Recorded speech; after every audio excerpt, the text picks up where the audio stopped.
Vocês não vão acreditar no que eu descobri sobre meu próprio filho. Eu estava tranquilo, achando que conhecia minha família, até que chegou uma cobrança de 15 mil reais na minha casa. 15 mil!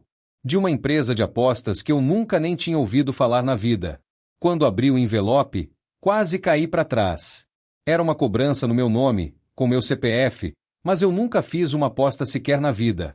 Sou aposentado, trabalho no meu jardim, cuido da minha esposa Marisa que tá com problema na coluna. Apostar?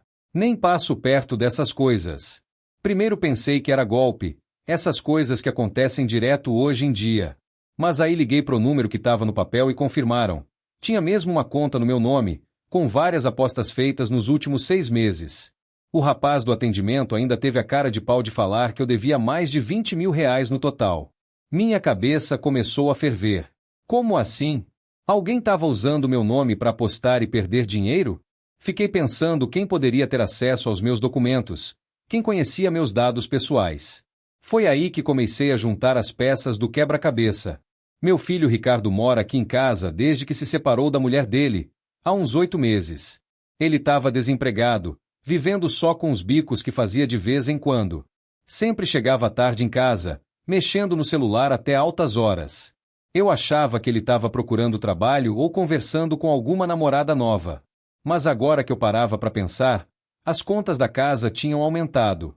A conta de internet tinha subido porque ele pediu para colocar o plano mais caro. A conta de luz também estava mais alta. E ele sempre pedia dinheiro emprestado para pequenas coisas. Um lanche, passagem de ônibus, cigarro. Resolvi investigar melhor antes de acusar qualquer pessoa. Peguei todos os documentos que tenho em casa e fui conferir onde cada um estava guardado. A gaveta do meu quarto, onde eu sempre deixo meus papéis importantes, estava meio bagunçada. Não do jeito que eu sempre deixo organizado. Tinha fotocópia do meu RG e CPF que eu não lembrava de ter feito. E o pior, uma foto no celular dele que eu consegui ver quando ele esqueceu desbloqueado na mesa. Era uma foto da tela do computador mostrando o site de apostas, com meu nome aparecendo lá em cima. Naquele momento, meu mundo desabou. Meu próprio filho, que eu criei, que dei educação, que sempre apoiei em todas as dificuldades da vida dele, estava me usando para alimentar o vício dele em apostas. Não era só uma ou duas apostas. Eram dezenas, talvez centenas de apostas feitas ao longo de meses. Fiquei a noite inteira sem dormir, pensando no que fazer. A Marisa percebeu que eu estava estranho, mas não contei nada para ela ainda. Não queria preocupar ela com isso. A coluna dela já estava doendo muito, não precisava de mais esse problema. No dia seguinte, esperei o Ricardo sair para fazer uma entrevista de trabalho. Pelo menos era isso que ele tinha falado, e fui direto para o computador dele. Eu não sou muito bom com essas tecnologias, mas aprendi o básico para conseguir usar o banco digital e essas coisas. Consegui entrar no histórico do navegador e encontrei tudo. Não era só um site de apostas, eram vários. Sites de jogos online, cassinos virtuais, apostas esportivas. Ele tinha contas em pelo menos 5 plataformas diferentes, todas usando meus dados pessoais. O que mais me revoltou foi ver as conversas dele num grupo de apostadores. Ele falava sobre as jogadas que ia fazer, se gabava quando ganhava alguma coisa pequena, e sempre reclamava que o velho, que era eu, não dava dinheiro suficiente para ele. Numa dessas conversas, ele até brincou dizendo que tinha uma fonte inesgotável de crédito porque podia usar os dados do pai para abrir novas contas quando uma conta era bloqueada por falta de pagamento. Meu próprio filho falando de mim como se eu fosse um objeto, uma ferramenta para sustentar o vício dele. Imprimi tudo. Todas as conversas, todos os comprovantes de apostas, todos os e-mails de cobrança que chegavam numa conta de e-mail que ele criou com meu nome. Eu tinha provas suficientes para levar ele para a cadeia se quisesse. Mas ele era meu filho. Por mais que eu tivesse com raiva, por mais que me sentisse traído e usado, ele ainda era meu sangue. Então resolvi dar uma chance para ele se explicar, para ver se tinha algum arrependimento, alguma consciência do que ele tinha feito. Quando ele chegou em casa naquela tarde, eu já estava esperando ele na sala, com todos os papéis na mesa. A cara dele quando viu aquilo foi impagável. Primeiro tentou fingir que não sabia de nada, depois que era só uma brincadeira, depois que ia pagar tudo de volta. Mas eu não era bobo. Perguntei quanto ele devia no total, somando todos os sites. Ele ficou enrolando, falando que não lembrava direito, que algumas contas talvez nem fossem válidas. Até que eu falei que já sabia de tudo e mostrei as conversas dele no grupo. Aí ele desabou. Começou a chorar, pedindo desculpa, falando que tinha viciado, que não conseguia parar, que cada aposta ia ser a última. Disse que começou pequeno, só para se divertir, mas quando viu já estava devendo muito dinheiro e não sabia como pagar. Contou que quando a conta dele foi bloqueada por falta de pagamento, ele entrou em pânico. Foi aí que teve ideia de usar meus dados para abrir novas contas. No começo, ele pensou que ia conseguir ganhar o dinheiro de volta e fechar tudo sem eu ficar sabendo de nada.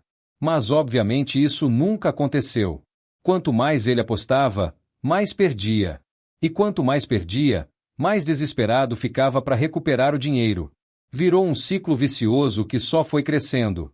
Ele me implorou para não contar para a mãe dele, para não chamar a polícia, para dar uma chance para ele resolver tudo. Prometeu que ia procurar ajuda, que ia parar de apostar, que ia arrumar um emprego e pagar tudo de volta. Eu olhei para aquele homem de 32 anos chorando na minha frente e pensei, onde foi que eu errei na criação dele? Como que chegamos nesse ponto? Mas não era hora de ficar pensando no passado. Eu precisava resolver a situação. Falei para ele que ele tinha 24 horas para tomar uma decisão, ou ele mesmo ia comigo nos sites cancelar todas as contas e assumir a responsabilidade pelos débitos, ou eu ia fazer sozinho e ainda por cima ia registrar um boletim de ocorrência por uso indevido de documentos. Também deixei claro que ele teria que sair de casa. Não por maldade, mas porque eu não podia mais confiar nele. Se ele era capaz de usar meus documentos para apostar, o que mais ele seria capaz de fazer? Roubar dinheiro da conta? Vender minhas coisas? Eu não podia correr esse risco.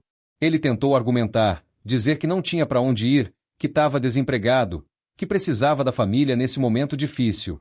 Mas eu fui firme. Falei que família é baseada em confiança e respeito, e ele tinha quebrado os dois. No dia seguinte, cumprindo o prazo que eu tinha dado, ele veio comigo pro cybercafé mais próximo da nossa casa. Juntos, entramos em cada uma das contas que ele tinha criado com meus dados. Foi humilhante para ele, mas necessário. Em cada site, ele teve que explicar a situação, que tinha usado documentos do pai sem permissão, que assumia a responsabilidade pelos débitos e que queria cancelar a conta imediatamente. Alguns sites foram mais fáceis de lidar, outros exigiram documentação e burocracia que parecia que nunca ia acabar. O total de dívidas deu quase 40 mil reais. 40 mil! Era mais do que eu ganhava em 2 anos de aposentadoria. E o pior, não era só dinheiro perdido em apostas, mas também juros e multas que foram se acumulando. Mas aí veio a parte que eu estava ansioso para fazer. Em cada site, além de cancelar a conta, eu solicitei o bloqueio definitivo do meu CPF. Expliquei que era uma pessoa idosa, que tinha sido vítima de fraude, e que queria garantir que nunca mais nenhuma conta fosse aberta com meus dados. A maioria dos sites foi bem receptiva e colocou meu CPF numa lista de proteção. Alguns até se ofereceram para cancelar parte das dívidas, já que ficou comprovado que eu não tinha conhecimento das apostas. Mas eu fiz questão de assumir todas as dívidas. Por quê? Porque era meu filho que tinha feito aquilo, e de alguma forma eu me sentia responsável. Talvez não tenha dado a educação financeira que ele precisava, talvez não tenha percebido sinais do vício a tempo. Usei toda a minha reserva de emergência, que eu tinha juntado ao longo de anos de trabalho duro. 40 mil reais que eu guardava para alguma necessidade médica minha ou da Marisa, ou para algum reparo urgente na casa. Tudo foi pro ralo por causa das apostas do Ricardo. Ele ficou em choque quando viu que eu ia pagar tudo. Acho que ele esperava que eu deixasse as dívidas por conta dele, que ele teria que se virar para resolver. Mas eu não podia deixar meu nome sujo por causa disso. Minha reputação vale mais que dinheiro. Depois de quitar todas as dívidas e cancelar todas as contas, eu ainda fiz mais uma coisa. Solicitei meu CPF nos órgãos de proteção ao crédito e coloquei um alerta de segurança. Qualquer tentativa de abrir conta ou fazer financiamento com meus dados agora precisa da minha confirmação pessoal. Ricardo saiu de casa naquela mesma semana. Arrumou um quarto numa pensão e conseguiu um emprego numa loja de autopeças. Ele ainda vem visitar a gente de vez em quando, mas o relacionamento nunca mais foi o mesmo. A Marisa ficou sabendo de tudo quando começou a perguntar por que nossa reserva de dinheiro tinha sumido. Ela ficou arrasada, chorou muito, disse que não acreditava que o filho dela era capaz de fazer uma coisa dessas. Mas ela também entendeu porque eu tinha tomado as decisões que tomei. Concordou que não podíamos mais confiar nele morando aqui em casa, e que pagar as dívidas era a coisa certa a fazer para proteger nosso nome. O Ricardo chegou a procurar ajuda profissional para lidar com o vício em apostas. Ele me contou que participa de um grupo de apoio e que está há 3 meses sem fazer nenhuma aposta. Eu torço para que seja verdade, mas ainda é cedo para comemorar. A relação entre nós está se reconstruindo aos poucos. Ele me paga R$ 200 por mês, que é o que ele consegue tirar do salário dele depois de pagar as contas básicas. No ritmo que tá, ele vai levar 16 anos para me pagar de volta, mas pelo menos é um gesto de responsabilidade. O que mais me marcou nessa história toda foi perceber como é fácil alguém usar os dados de outra pessoa para fazer coisas na internet. Esses sites de apostas não fazem nenhuma verificação séria. Basta ter o nome completo, CPF e data de nascimento para abrir uma conta e começar a apostar. Eu aprendi na prática que a gente tem que proteger nossos documentos como se fossem ouro. Não deixar papéis importantes soltos, não dar nossos dados para qualquer pessoa, mesmo que seja da família. E principalmente, ficar de olho em movimentações estranhas na nossa vida financeira. Hoje eu confiro meu CPF nos órgãos de proteção pelo menos uma vez por mês. Qualquer coisa suspeita, eu vou atrás para descobrir o que é. Não quero mais passar pela surpresa de descobrir dívidas que não fiz. A história do Ricardo também me fez refletir sobre como a gente cria os filhos.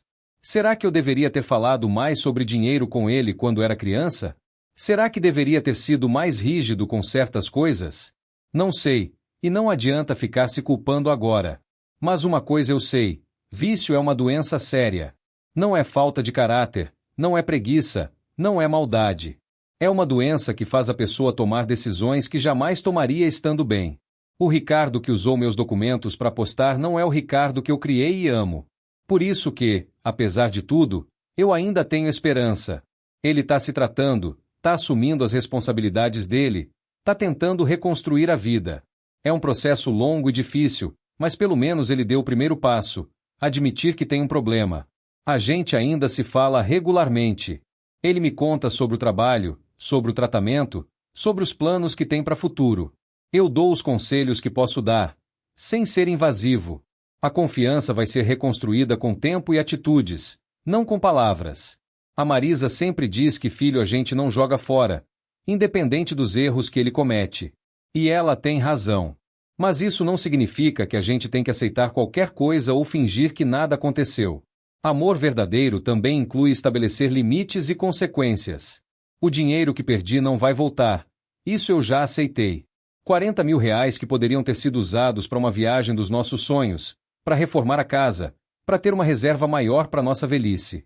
Mas pelo menos serviu para ensinar uma lição importante para toda a família. Quando eu conto essa história para os meus amigos, todo mundo fica chocado. Muitos falam que eu deveria ter chamado a polícia, que deveria ter deixado ele se virar sozinho com as dívidas. Cada um tem uma opinião diferente sobre o que eu deveria ter feito. Mas eu fiz o que achei certo no momento, com as informações que eu tinha. Protegi meu nome, estabeleci consequências claras, mas não abandonei meu filho na hora que ele mais precisava de ajuda. Não sei se foi a decisão perfeita, mas foi a minha decisão. O que me deixa mais triste não é nem o dinheiro perdido, mas a quebra de confiança. Saber que meu próprio filho foi capaz de me usar dessa forma, de arriscar meu nome e minha reputação para sustentar um vício. Isso dói mais que qualquer perda financeira. Mas a vida continua. A gente aprende, se adapta, segue em frente. Hoje eu sou mais cuidadoso com meus documentos, mais atento aos sinais de problemas na família, mais consciente dos riscos que existem nesse mundo digital. E principalmente, eu aprendi que às vezes ajudar alguém significa não facilitar os erros dessa pessoa. Se eu tivesse ignorado a situação ou simplesmente pago as dívidas sem estabelecer consequências, talvez o Ricardo nunca tivesse acordado para a gravidade do problema dele. As apostas online são uma praga da sociedade moderna. Elas são feitas para viciar, para fazer as pessoas perderem o controle, para sugar todo o dinheiro que conseguem. E o pior é que elas se aproveitam das pessoas mais vulneráveis, desempregados, endividados, pessoas com problemas emocionais. Eu sempre digo para os meus amigos: cuidado com essas apostas. Pode parecer diversão no começo, mas vira vício muito rápido. E quando vicia, a pessoa é capaz de fazer qualquer coisa para conseguir dinheiro para apostar mais. Até mesmo usar os documentos do próprio pai. A minha sorte foi descobrir a tempo, antes que as dívidas ficassem ainda maiores. Imagina se eu só tivesse descoberto depois de 1 ano? Ou 2 anos? Provavelmente seria uma dívida que nunca conseguiria pagar, e meu nome ficaria sujo pro resto da vida. Por isso que é importante sempre conferir nossos dados nos órgãos de proteção, sempre ficar atento a cobranças estranhas, sempre verificar se não tem nada suspeito acontecendo com nossos documentos. A prevenção vale mais que qualquer tratamento. Hoje, mais de 1 ano depois de toda essa situação, eu posso dizer que nossa família saiu mais forte da crise. A gente aprendeu a se comunicar melhor, a falar sobre problemas financeiros sem tabu, a se apoiar mutuamente sem esconder a verdade. O Ricardo ainda está se recuperando, mas ele está no caminho certo. Tem um emprego fixo, está pagando suas contas, não fez nenhuma aposta nos últimos meses. A relação com a gente está melhorando devagar, mas com base sólida agora. E eu? Eu aprendi que ser pai não acaba quando os filhos crescem. A gente continua sendo pai pro resto da vida, tomando decisões difíceis, estabelecendo limites, dando apoio quando necessário. É um trabalho que nunca termina, mas que vale cada sacrifício. No final das contas, essa experiência me ensinou que amor verdadeiro não é aquele que aceita tudo, mas aquele que busca sempre o melhor para a pessoa amada, mesmo quando isso exige sacrifícios e decisões dolorosas. Foi essa forma de amor que salvou meu filho. Uma coisa que nunca vou esquecer foi quando descobri que outros filhos da vizinhança também tinham problemas parecidos. A dona Helena, que mora 3 casas para baixo, me contou chorando que o filho dela tinha vendido o carro dela para pagar dívidas de apostas. Ela só descobriu quando foi usar o carro e ele não estava mais na garagem. O rapaz tinha feito uma procuração falsa e vendido o veículo pro ferro velho. Quando ela foi na delegacia, descobriu que era crime, mas também descobriu que o filho dela tinha outras dívidas em vários lugares. Agiotas, cartão de crédito, empréstimos consignados. Uma bola de neve que começou com apostas online. Essa história me fez perceber que eu tinha tido sorte. Pelo menos o Ricardo só usou meus documentos para apostas, não para outros tipos de golpe. E pelo menos eu descobri antes que ele partisse para medidas mais desesperadas, como vender minhas coisas ou fazer empréstimos em meu nome. Comecei a entender que existe uma progressão no vício. Primeiro a pessoa aposta com o próprio dinheiro. Depois, quando acaba o dinheiro, ela pede emprestado. Quando ninguém mais empresta, ela começa a vender coisas. E quando não tem mais nada para vender, ela parte pro crime, roubo, estelionato, falsificação. O Ricardo estava no estágio de usar documentos de terceiros para conseguir crédito. Se eu não tivesse descoberto, provavelmente ele teria evoluído para os estágios seguintes. Talvez tivesse vendido coisas da casa, talvez tivesse roubado dinheiro da conta da mãe, talvez tivesse feito empréstimos consignados em meu nome. Essa reflexão me fez agradecer ainda mais por ter agido rapidamente. Cada dia que passava sem eu descobrir era um dia a mais para a situação piorar. E no mundo das apostas, as coisas pioram muito rapidamente. Durante o tratamento do Ricardo, o psicólogo nos explicou sobre algo chamado tolerância. Assim como no vício em drogas, o apostador precisa de apostas cada vez maiores para sentir a mesma emoção. Uma aposta de R$ 100 que antes deixava ele eufórico, depois de um tempo não fazia mais efeito. Ele precisava apostar 1.000, depois 5.000, depois 10.000. Foi exatamente isso que aconteceu com ele. No começo, ele apostava 5 ou 10 reais.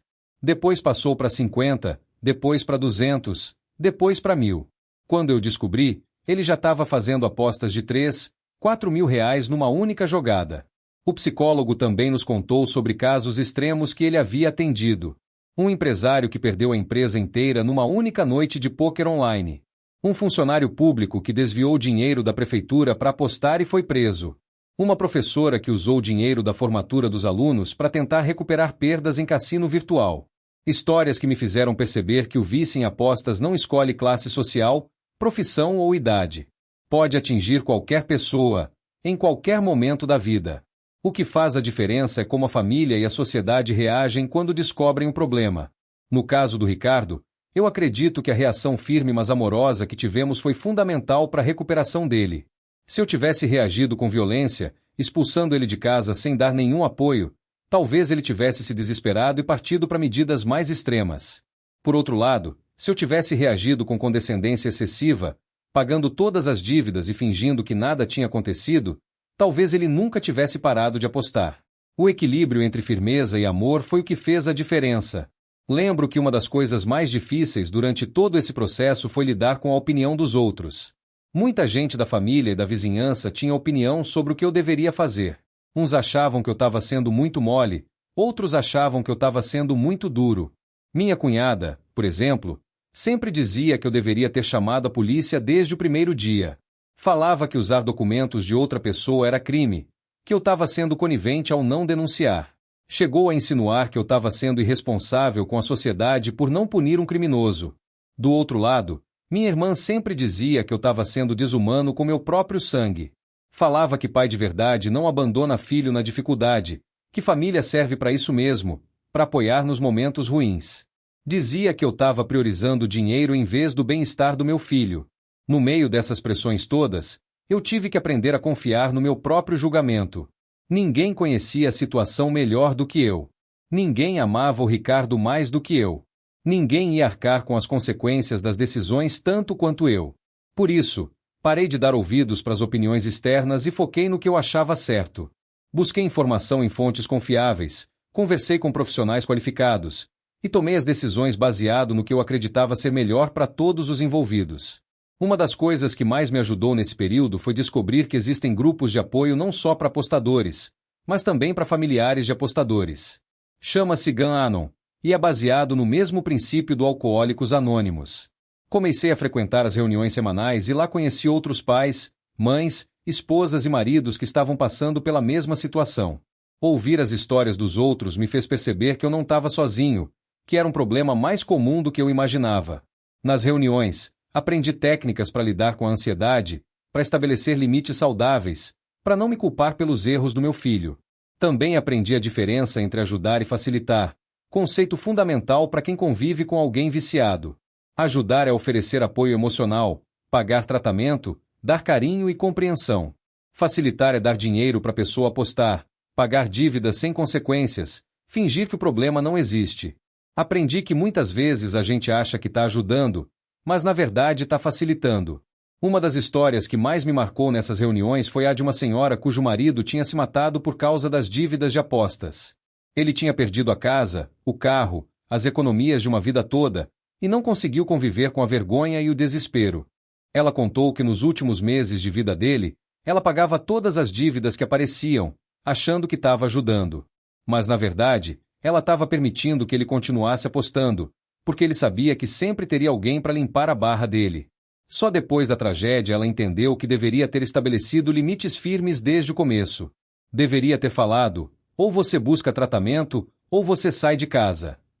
Talvez assim ele tivesse acordado para a realidade antes que fosse tarde demais. Essa história me confirmou que eu tinha feito a coisa certa ao estabelecer consequências claras pro Ricardo. Mesmo que na época me sentisse culpado e cruel, eu sabia que era a única forma de forçar ele a encarar a realidade do vício dele. Outra coisa que aprendi nessas reuniões foi sobre o conceito de fundo do poço. Muitas vezes, o viciado precisa chegar no fundo do poço para conseguir pedir ajuda de verdade. E se a família fica sempre salvando a pessoa, ela nunca chega no fundo do poço. No caso do Ricardo, o fundo do poço foi quando ele perdeu o emprego por ter apostado o salário todo. Foi naquele momento de desespero total que ele finalmente aceitou procurar ajuda profissional. Se eu tivesse dado dinheiro para ele naquela época, talvez ele nunca tivesse chegado nesse ponto de conscientização. A recuperação do Ricardo não foi linear como eu imaginava. Teve várias recaídas pelo caminho, momentos em que ele voltava para casa desesperado, implorando por mais uma chance. Numa dessas vezes, ele apareceu aqui às 2 da manhã, batendo na porta e gritando que tinha perdido o emprego porque gastou o salário todo numa aposta que era certeza. Eu não abri a porta naquela noite. Foi uma das decisões mais difíceis da minha vida, mas eu sabia que se eu cedesse, estava mandando a mensagem errada. A Marisa ficou do meu lado, mesmo ouvindo os gritos desesperados do filho dela do lado de fora. No dia seguinte, ele voltou mais calmo e pediu desculpa.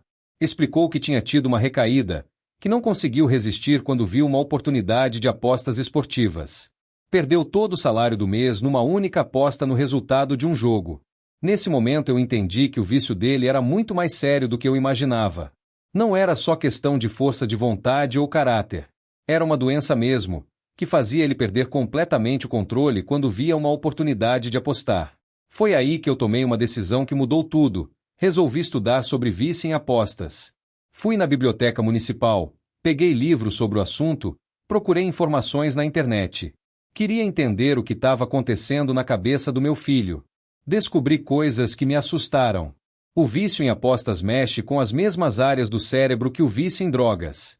A pessoa fica literalmente dependente da sensação de apostar, da adrenalina, da esperança de ganhar muito dinheiro rapidamente. Aprendi também que existe um termo para isso, chasing the loss, que significa correr atrás do prejuízo. A pessoa perde dinheiro numa aposta e imediatamente faz outra aposta maior, tentando recuperar o que perdeu. Mas quando perde de novo, faz uma aposta ainda maior. É um ciclo que nunca acaba. O Ricardo se encaixava perfeitamente nesse padrão. Ele mesmo confirmou isso quando conversamos. Disse que cada vez que perdia, ficava com raiva e fazia uma aposta maior, achando que ia conseguir recuperar tudo de uma vez. Mas nunca conseguia. Também descobri que os sites de apostas usam técnicas psicológicas muito sofisticadas para manter as pessoas viciadas. Eles oferecem bônus, promoções, fazem a pessoa acreditar que está sempre perto de uma grande vitória. São como cassinos digitais, feitos para sugar dinheiro das pessoas. Com esse conhecimento novo, mudei minha abordagem com o Ricardo. Parei de tratar como se fosse só uma questão de responsabilidade e comecei a tratar como doença mesmo. Conversei com ele sobre procurar ajuda profissional, sobre grupos de apoio, sobre tratamento médico se necessário. Ele resistiu no começo, disse que conseguia parar sozinho, que não precisava de ajuda de ninguém. Mas depois de mais algumas recaídas, ele acabou aceitando procurar um psicólogo especializado em vícios comportamentais. O tratamento foi longo e caro. Como ele não tinha plano de saúde e não conseguia pagar as consultas, eu acabei bancando. Mais dinheiro saindo do meu bolso por causa do problema dele, mas eu sabia que era investimento necessário. Durante esse período de tratamento, eu também comecei a me culpar menos. Entendi que não foi erro meu na educação que causou o vício dele.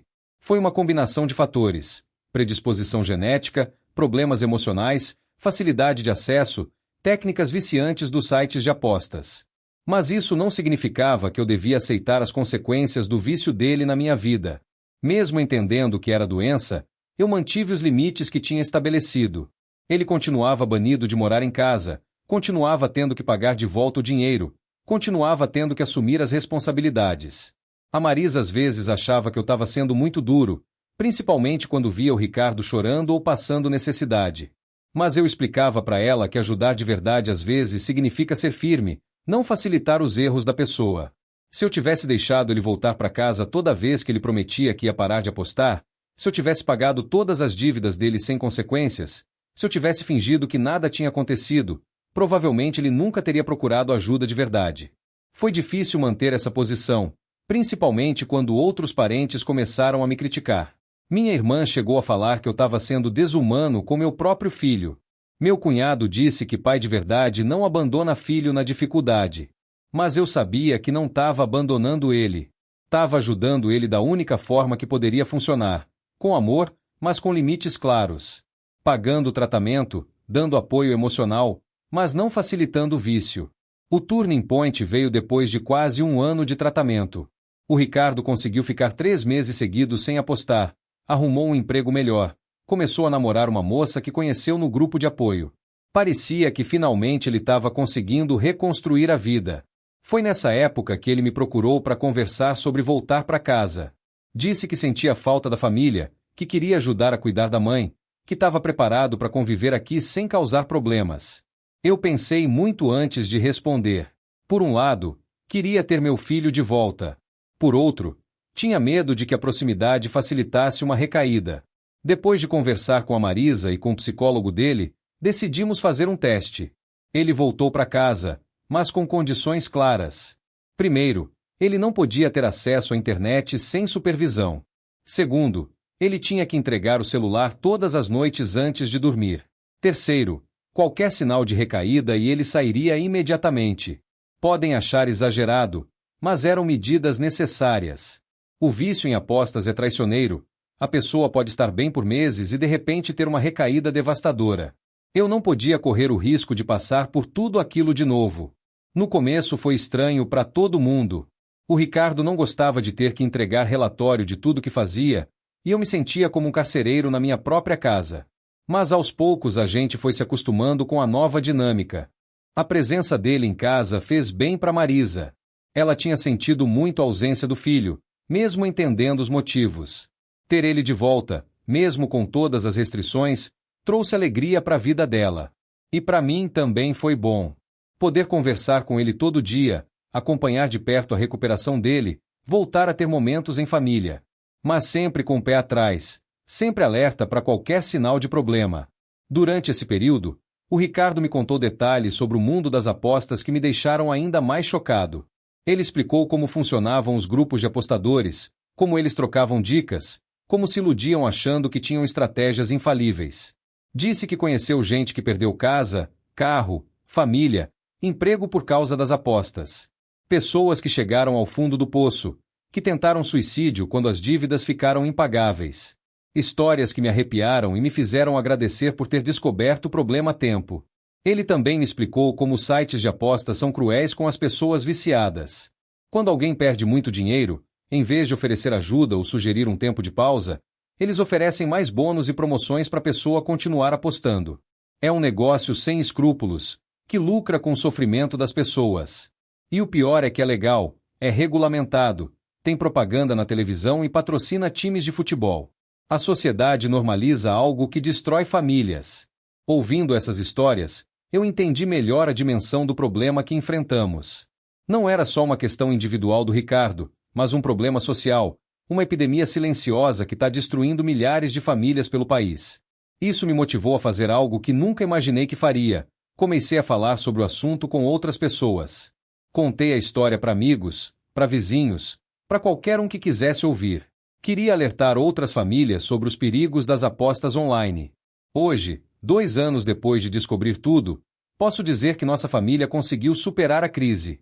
O Ricardo continua em tratamento, mas já faz mais de 1 ano que não tem nenhuma recaída. Ele namora sério, tem perspectivas de casamento, está construindo uma vida nova. Ainda mora aqui em casa, mas agora é diferente. Ele contribui com as despesas, ajuda nos cuidados com a mãe, participa das decisões familiares como um adulto responsável. A confiança foi reconstruída aos poucos, com atitudes consistentes ao longo do tempo. Essa experiência mudou completamente minha visão sobre educação financeira. Percebi que nunca conversei adequadamente com o Ricardo sobre dinheiro quando ele era criança. Falava sobre trabalho, sobre honestidade, sobre caráter, mas não sobre finanças pessoais.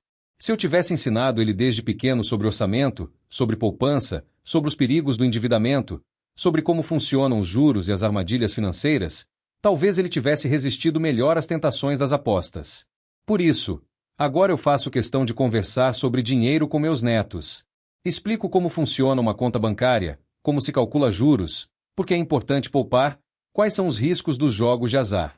Quero que eles cresçam com consciência financeira. A história do Ricardo me ensinou que amor verdadeiro às vezes significa ser duro, significa dizer não, significa deixar a pessoa enfrentar as consequências dos próprios atos. Não é fácil, dói muito, mas é necessário. Se eu tivesse facilitado tudo para ele, se eu tivesse fingido que nada tinha acontecido, se eu tivesse continuado sendo pai banco que resolve todos os problemas financeiros, provavelmente ele nunca teria amadurecido, nunca teria buscado tratamento, nunca teria parado de apostar. Hoje ele é um homem diferente, mais responsável, mais consciente, mais humilde. Ainda tem os defeitos dele, ainda comete erros, mas são erros normais de qualquer pessoa. Não são mais erros causados pelo vício. O que mais me impressiona é como ele mudou a postura com relação ao dinheiro. Antes, ele via dinheiro como algo descartável, algo que servia só para apostar e tentar ganhar mais. Agora ele planeja cada gasto, anota todas as despesas, tem metas de poupança. É como se tivesse descoberto o valor real do dinheiro. Ele me contou que uma das coisas que mais o ajudou no tratamento foi entender que o vício dele não era realmente sobre dinheiro. Era sobre emoção, sobre fugir dos problemas, sobre sentir uma adrenalina que não encontrava em lugar nenhum. O dinheiro era só o meio que ele usava para conseguir essa sensação. Quando compreendeu isso, ele conseguiu encontrar outras formas de lidar com ansiedade e tédio. Começou a fazer exercícios físicos, voltou a ler livros, arrumou hobbies que davam prazer sem envolver riscos financeiros. Foi uma transformação completa de estilo de vida. Uma coisa que me chamou a atenção foi quando ele me disse que não conseguia mais nem assistir futebol direito. Toda vez que via um jogo na TV, automaticamente pensava em apostas, em odds, em possibilidades de ganho. Por isso, durante muito tempo ele evitou esportes completamente. Só recentemente ele conseguiu voltar a assistir jogos, mas ainda com cuidado. Ele mesmo estabeleceu regras. Não pode assistir sozinho, não pode mexer no celular durante o jogo, e se sentir qualquer vontade de apostar, tem que sair da sala imediatamente. Essas estratégias de autocontrole me impressionam. Mostram que ele realmente entendeu que a recuperação é um trabalho constante, que exige vigilância permanente. Não é como uma gripe que passa e pronto, é uma condição que precisa ser gerenciada pelo resto da vida. Durante o período que ele ficou fora de casa, eu e a Marisa passamos por momentos muito difíceis também. Não era só a preocupação com ele, mas também a sensação de fracasso como pais. A gente ficava se perguntando o que tinha feito de errado, onde tinha falhado na educação dele. Teve noites que eu não conseguia dormir, imaginando ele na pensão, sozinho, lutando contra o vício. Por mais que eu soubesse que tinha tomado a decisão certa, doía muito saber que meu filho estava sofrendo e eu não podia fazer nada diretamente para ajudar. A Marisa sofreu ainda mais que eu. Mãe tem um instinto protetor muito forte, e para ela era quase insuportável saber que o filho estava passando necessidade. Várias vezes ela me implorou para deixar ele voltar, prometendo que ela ia ficar de olho, que ia controlar ele. Mas eu sabia que isso não funcionaria. O controle não podia vir de fora, tinha que vir de dentro dele mesmo. Se a gente ficasse policiando ele o tempo todo, ele nunca ia desenvolver autodisciplina verdadeira. Houve momentos em que quase cedi. Principalmente quando soube que ele estava passando fome porque gastou todo o dinheiro numa recaída. A tentação de levar comida, de dar dinheiro, de salvar ele era muito grande. Mas sempre que eu sentia essa vontade, eu lembrava das palavras do psicólogo: você não pode querer a recuperação dele mais do que ele mesmo quer. Essa frase me ajudou muito a manter o foco, a não facilitar as coisas para ele. Teve uma vez que ele apareceu aqui doente, com febre e tremores. Disse que não tinha dinheiro para comprar remédio porque tinha perdido tudo numa aposta. Meu coração quase saiu pela boca, mas eu mantive a firmeza. Levei ele no posto de saúde, mas não dei dinheiro. Foi uma das situações mais difíceis da minha vida.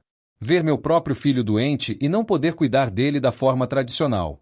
Mas eu sabia que se eu desse dinheiro naquele momento, ele provavelmente não ia usar para remédio, ia usar para apostar mais. No posto de saúde, a médica que atendeu ele percebeu que era síndrome de abstinência. Ela me explicou que quando pessoas viciadas em apostas param de apostar abruptamente, podem ter sintomas físicos, ansiedade extrema, sudorese, tremores, insônia. Foi aí que eu entendi que o vício dele era ainda mais sério do que eu imaginava. Não era só uma questão psicológica, mas também física.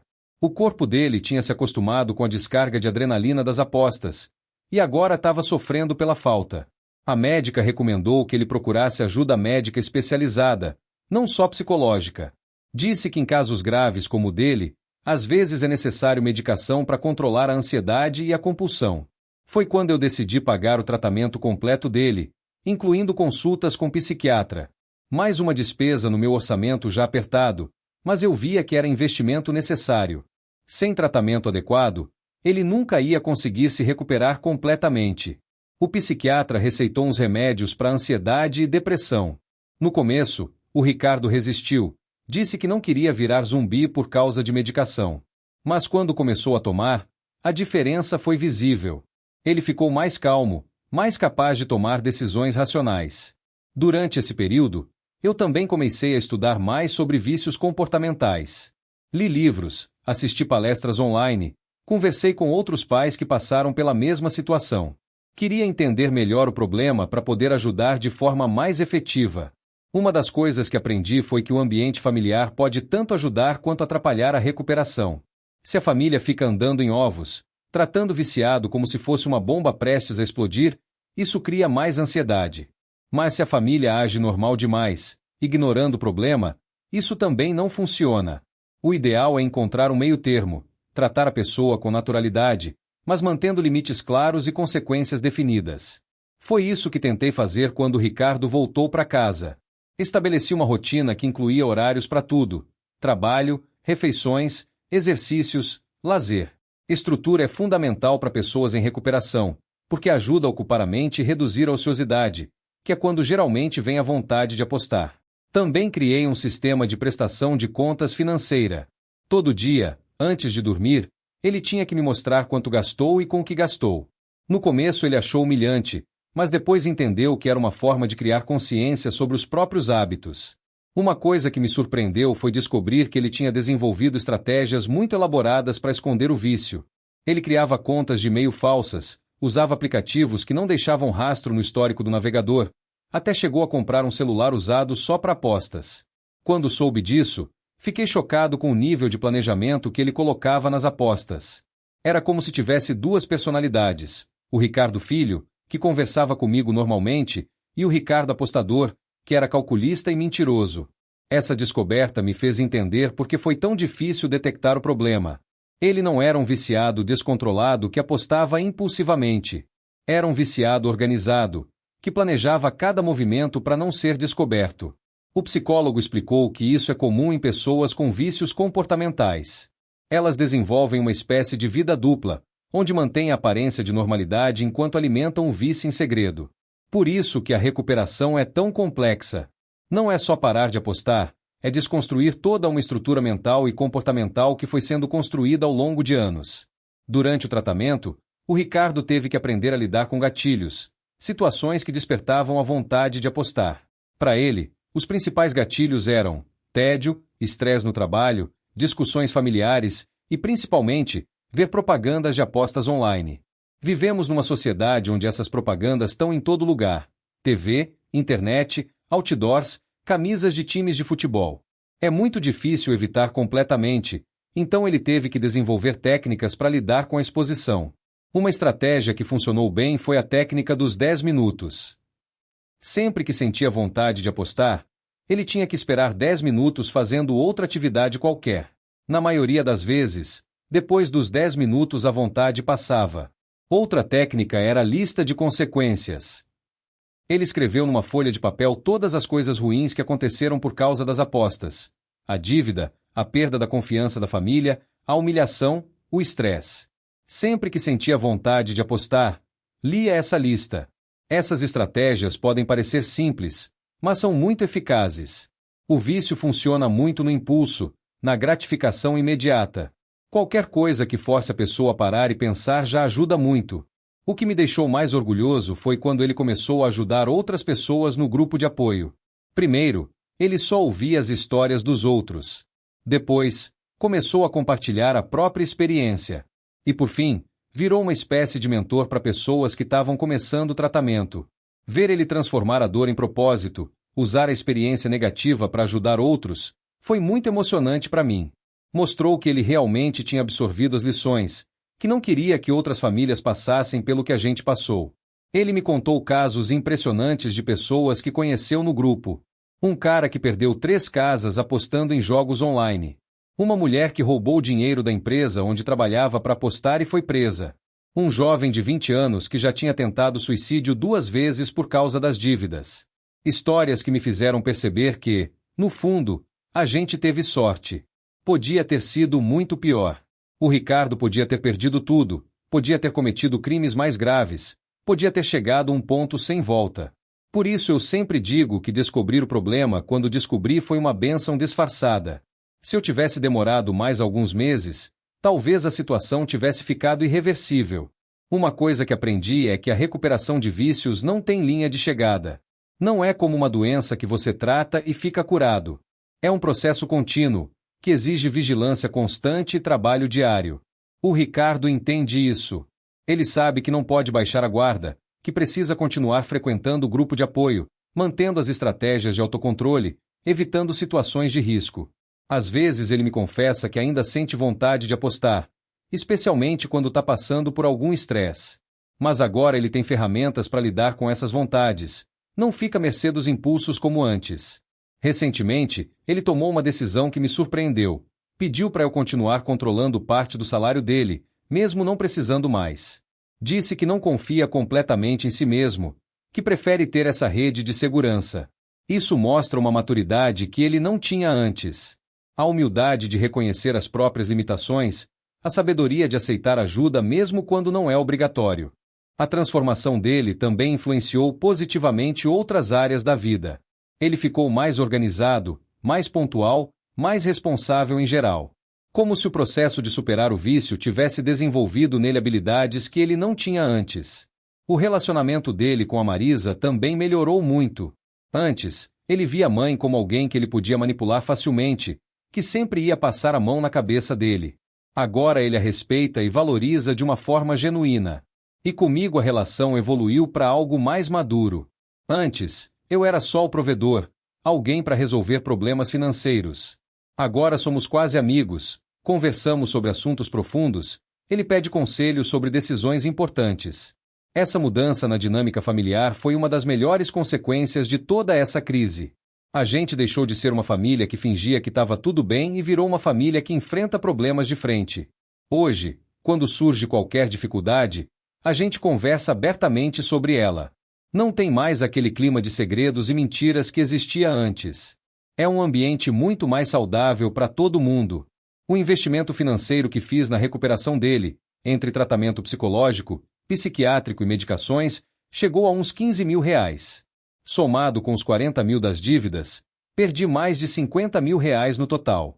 É muito dinheiro, especialmente para quem vive de aposentadoria. Mas quando vejo o resultado, sei que valeu cada centavo. 50 mil reais para salvar meu filho e reconstruir minha família? Faria de novo sem hesitar. Claro que esse dinheiro faz falta no dia a dia. Tivemos que cortar vários gastos, adiar alguns planos, viver de forma mais modesta. Mas a paz de espírito que temos agora não tem preço.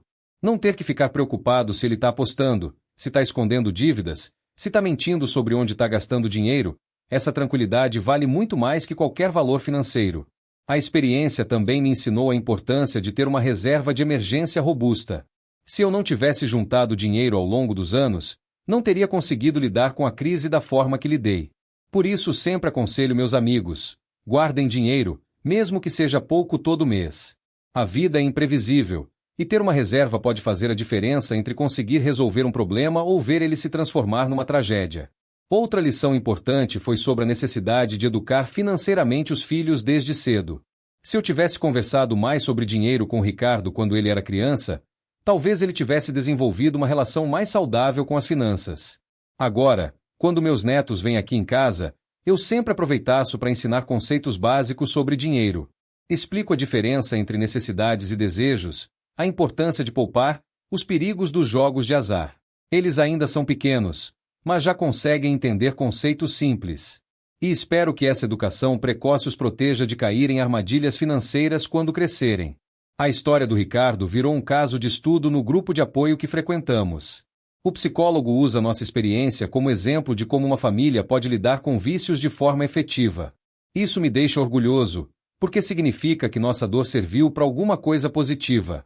Se nossa experiência pode ajudar outras famílias a evitar os mesmos erros ou a lidar melhor com situações parecidas, então valeu a pena.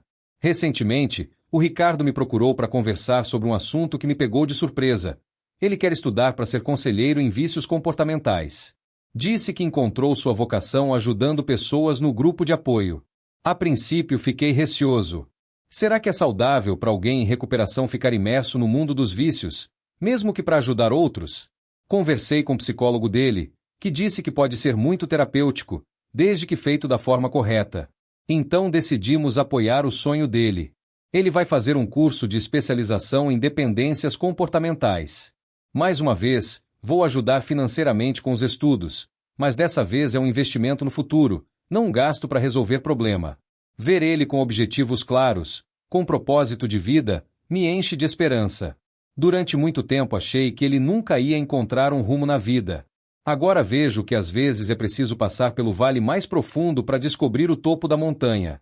A transformação dele também inspirou outras pessoas da família. Meu sobrinho, que estava começando a ter problemas com bebida, procurou ajuda depois de ver a recuperação do Ricardo. Disse que se o primo conseguiu superar um vício, ele também conseguiria. É incrível como uma pessoa em recuperação pode se tornar um farol de esperança para outros. O exemplo do Ricardo provou que é possível recomeçar, que é possível mudar, que nunca é tarde demais para tomar as rédeas da própria vida. Hoje, quando olho para trás e revivo toda essa jornada, sinto uma mistura de gratidão e alívio. Gratidão por ter descoberto o problema a tempo, por ter tido recursos para lidar com ele, por ter uma família que se uniu na adversidade. E alívio por ter chegado do outro lado da crise com a família ainda unida, com o filho recuperado, com lições valiosas aprendidas. Podia ter terminado muito mal, mas terminou bem. Isso não significa que foi fácil ou que não deixou cicatrizes. Ainda existem momentos de tensão, ainda receios e inseguranças. Mas são cicatrizes que sarou, não feridas abertas. A confiança foi reconstruída gradualmente, com pequenos gestos diários. Cada promessa cumprida pelo Ricardo, cada prestação de contas honesta, cada decisão responsável foi como um tijolo na reconstrução da nossa relação. E o mais importante, aprendemos que amor verdadeiro não é permissividade. É ter coragem de tomar decisões difíceis quando necessário, de estabelecer limites claros, de não facilitar comportamentos destrutivos. Essa forma de amar pode doer no momento, pode gerar conflitos e incompreensões, mas é a única que realmente funciona para ajudar alguém a crescer e se desenvolver como pessoa.